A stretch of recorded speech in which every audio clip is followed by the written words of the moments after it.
नमस्कार दोस्तों, स्वागत है आपका अपने चैनल विपन टेक्निकल ट्रेडिंग में।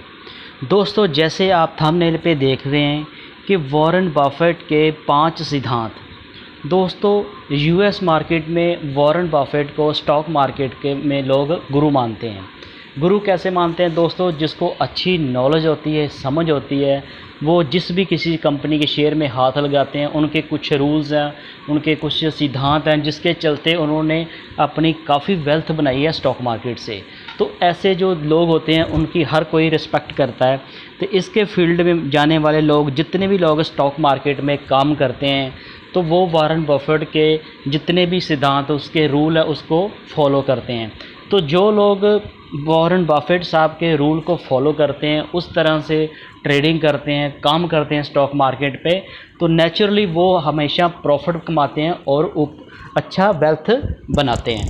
तो आज हम ये जानने की कोशिश करेंगे वॉरेन बफेट साहब के वो 5 सिद्धांत जो आज इस वीडियो में डिस्कस करेंगे। उस पर हम थोड़ी चर्चा करेंगे और इसमें हम अपनी इंडियन मार्केट के हिसाब से इसको थोड़ा हम समझने की कोशिश करेंगे।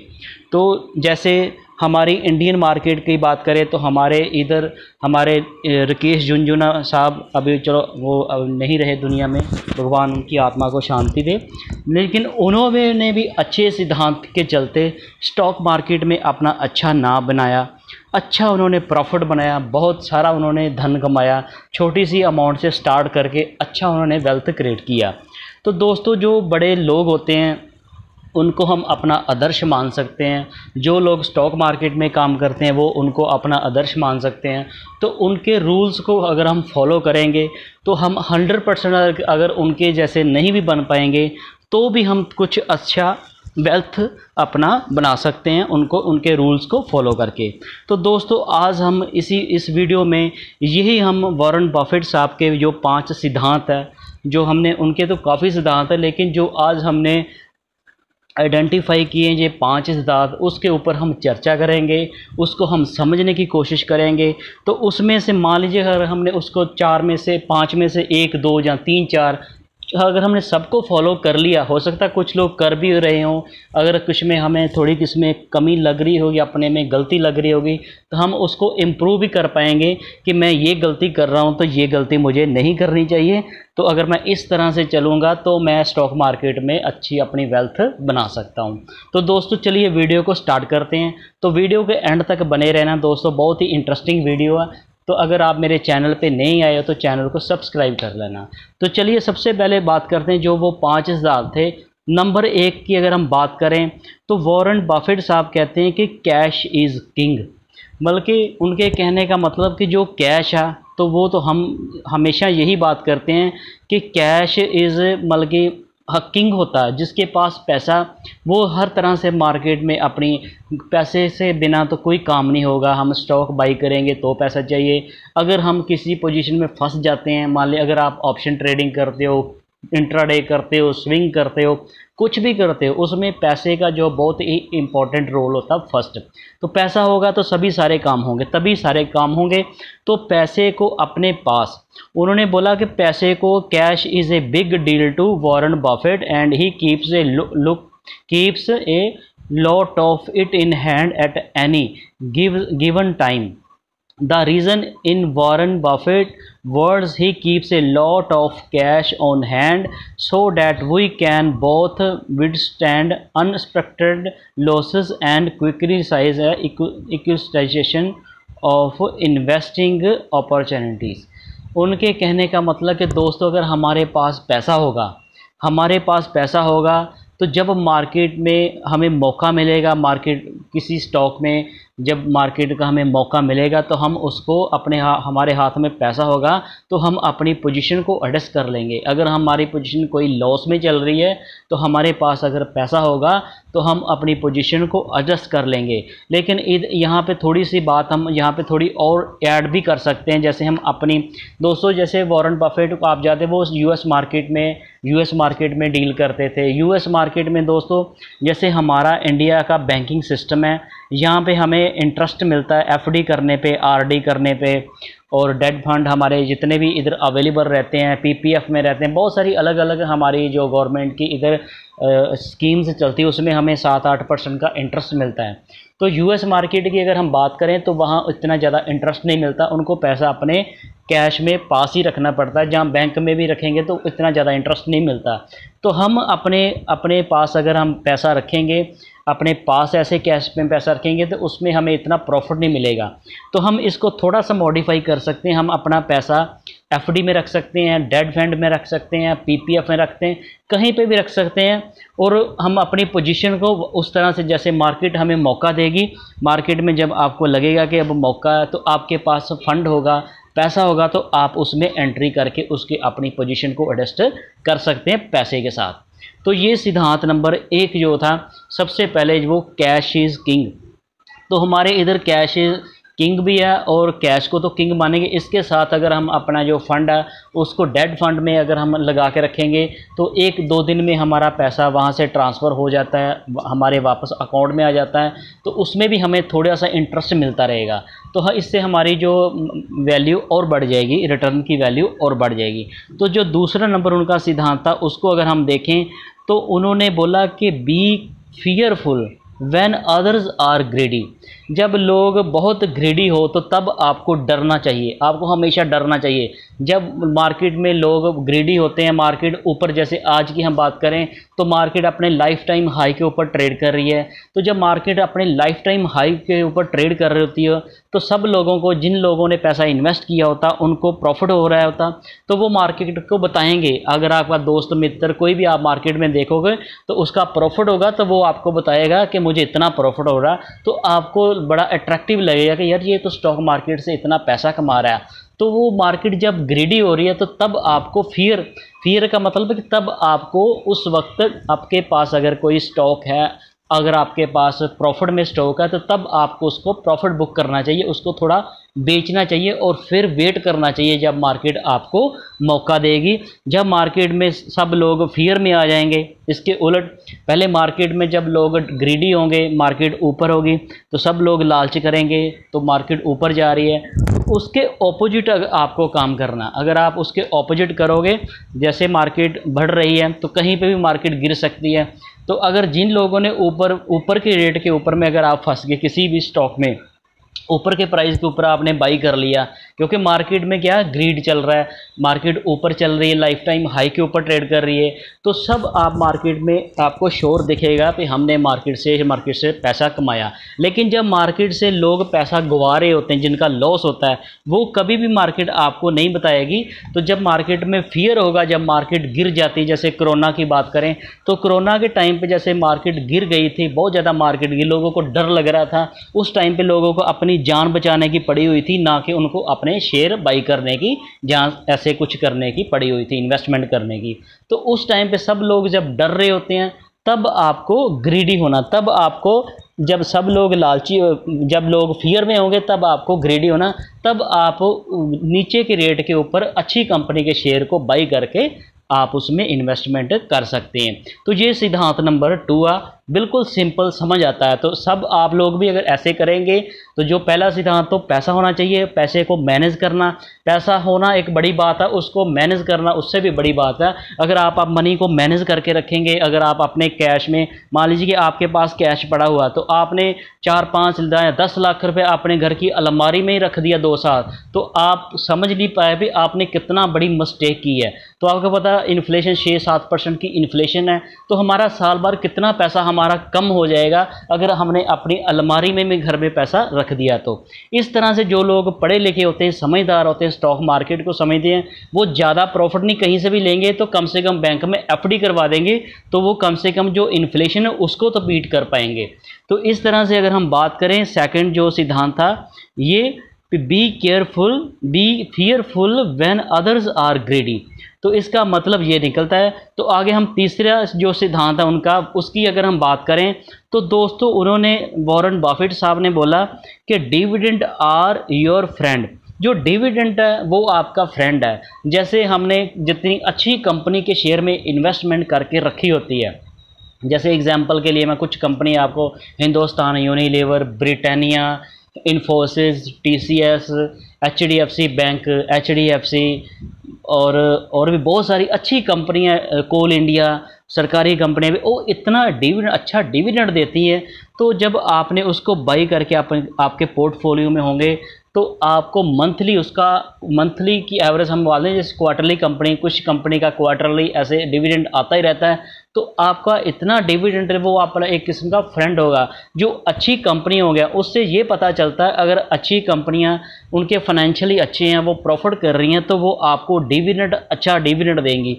तो इस तरह से अगर अच्छी कंपनियां आपने ढूंढ ली, उसमें इन्वेस्टमेंट की, तो डिविडेंड ये वो आपका एक फ्रेंड, हम इसको, वॉरेन बफेट साहब इसको एक अपना फ्रेंड मानते हैं। Buffett love dividend as do most value investor. Dividend are a great perk to the buyer buying a company as it usually shows that the company financial are good. इससे पता चलता है कि कंपनी के जो financial है वो अच्छे हैं।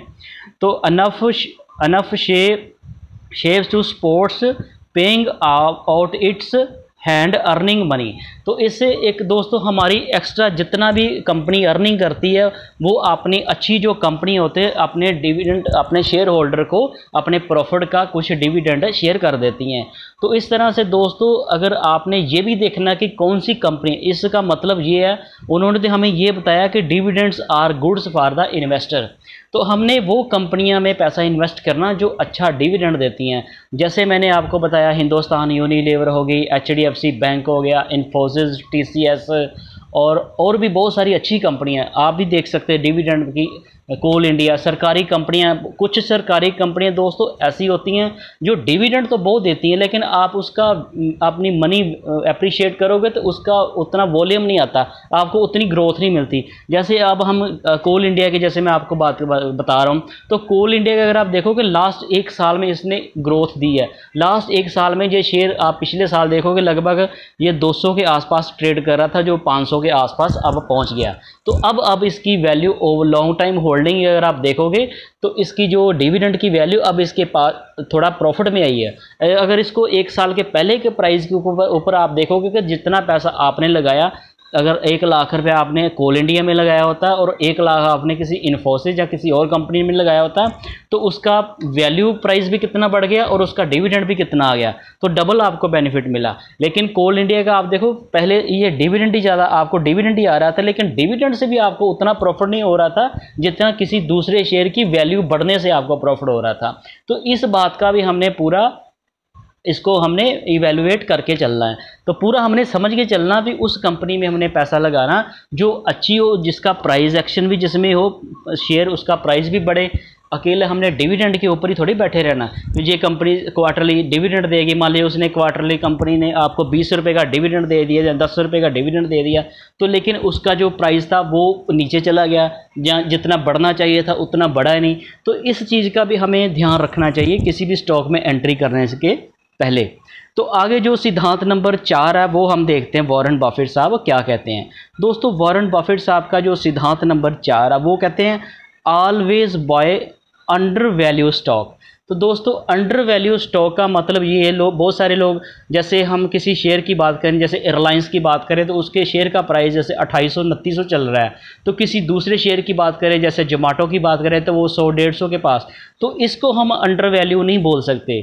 शेयर की अंडर वैल्यू का मतलब कि जिस भी स्टॉक का प्राइस शेयर आपको मिल रहा है एक्चुअल में क्या उसका प्राइस होना चाहिए, तो अब उसके वो अपने रेट से थोड़ा सा नीचे आया हुआ है किसी कारण, जैसे उसका क्वार्टर रिजल्ट में कोई दिक्कत आ गई। नॉर्मली एक क्वार्टर का कभी रिजल्ट कंपनी का कुछ दिक्कत आ सकती है, वह रेवेन्यू कम होने के कारण रिजल्ट कम आएगा, उसमें सेलिंग आ सकती है, एफआईज की कोई सेलिंग है, तो ये टेम्परेरी इफेक्ट करके अगर शेयर का प्राइस थोड़ा अंडर वैल्यू मिल रहा है तो उसको हम अंडर वैल्यू बोल सकते हैं। तो उस हिसाब से जैसे इन्फोसिस की बात करें तो इन्फोसिस अपने लास्ट ईयर के प्राइस के ऊपर अभी भी ट्रेड कर रहा है, तो शेयर में कोई दिक्कत नहीं है, अच्छी कंपनी है।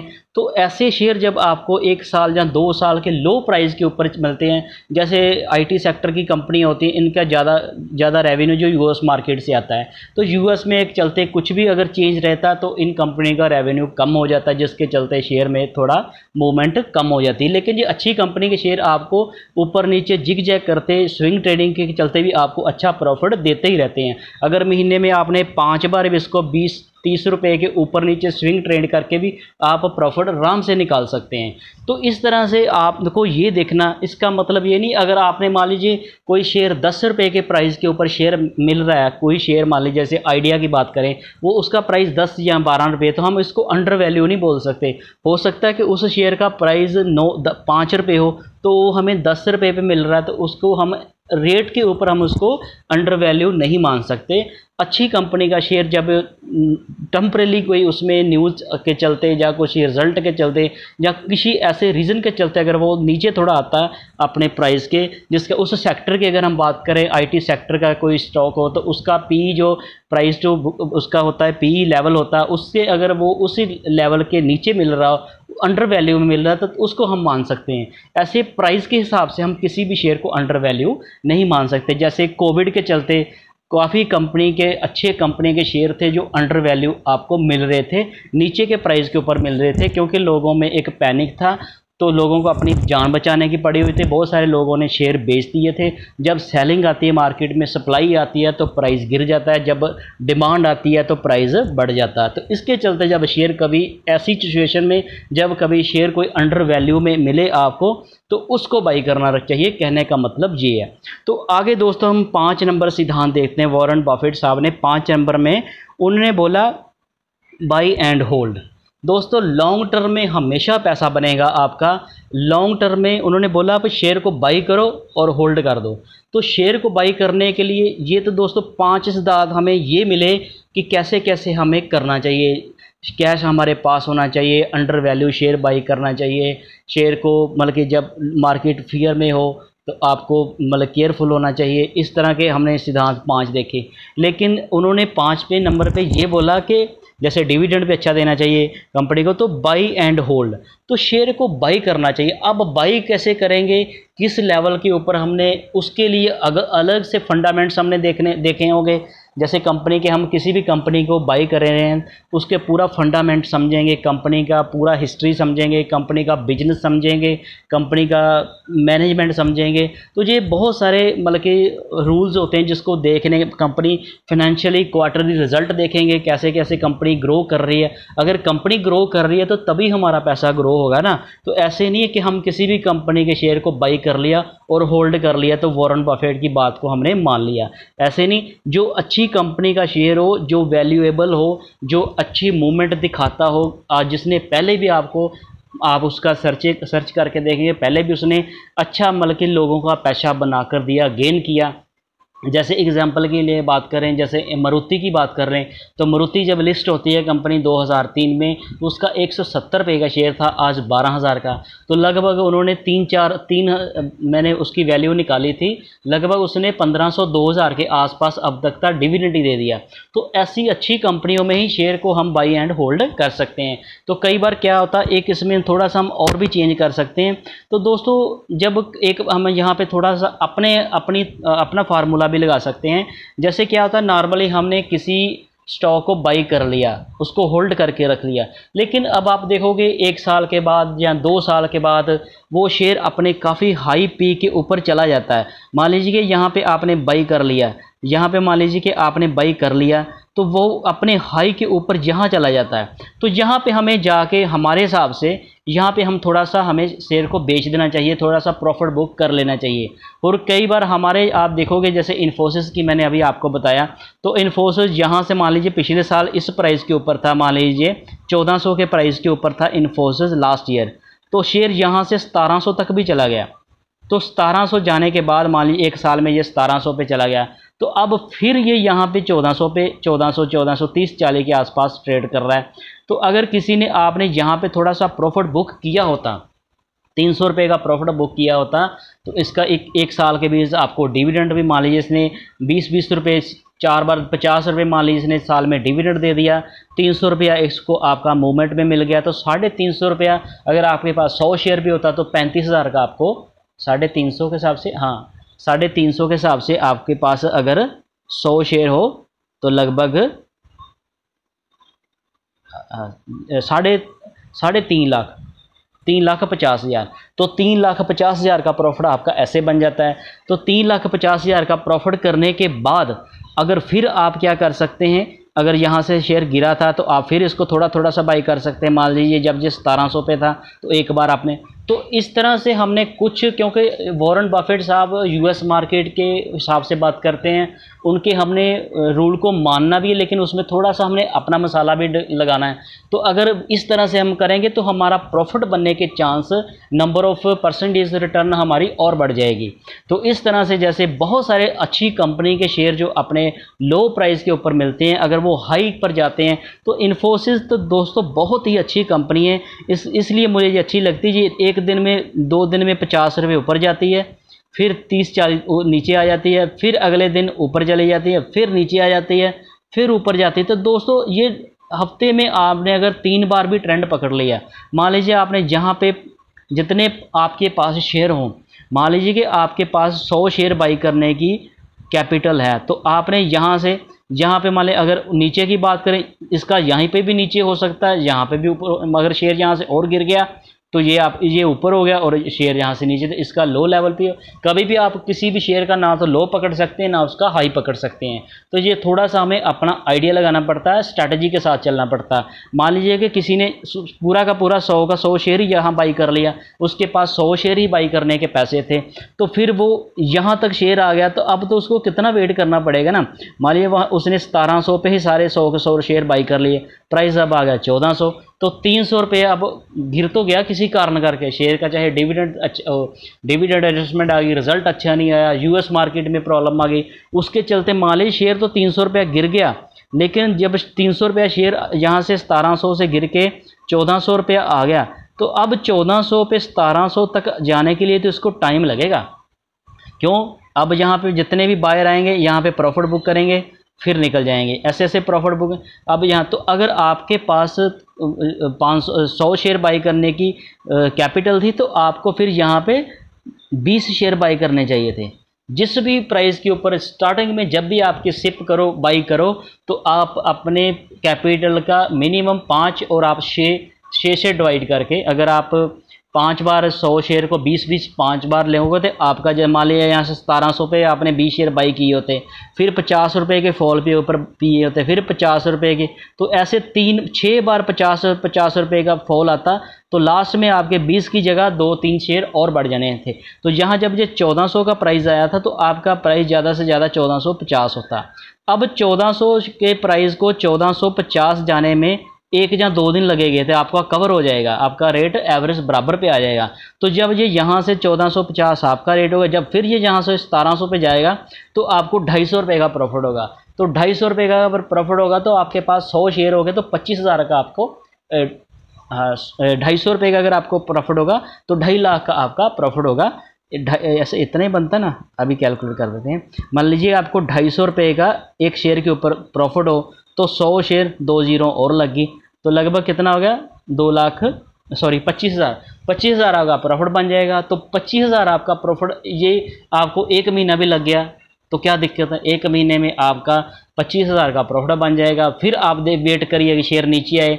तो ऐसे ही दोस्तों जिग जैग करते ऊपर नीचे करते करते ही आप इसमें इतना प्रॉफिट, अब जैसे 1400 के रेट के ऊपर ये प्राइस ट्रेड कर रहा है शेयर, तो कितना लोगों ने इसमें प्रॉफिट कर लिया। अगर आप कैलकुलेट करके देखोगे ना इन्फोसिस के चार्ट के ऊपर, तो कितनी बार ये यहाँ से यहाँ आता है, लोग यहाँ पे बाई सेल करते रहते हैं, 20-20 30-30 रुपये का प्रॉफिट हर दूसरे तीसरे दिन निकालते रहते हैं। फिर इसके डिविडेंड की आ जाती है, तो आपका शेयर मान लीजिए लॉस में आ गया, आपका 50 शेयर 20 या 30 रुपये के आप लॉस में आ गया, आपने उसको होल्ड कर लिया, वो तब तक उसका डिविडेंड आ जाएगा, तो डिविडेंड से भी आपको कवर हो जाएगा। डिविडेंड के बाद फिर शेयर ऊपर जाएगा। तो इस तरह से आपको प्रॉफिट मिलता रहेगा।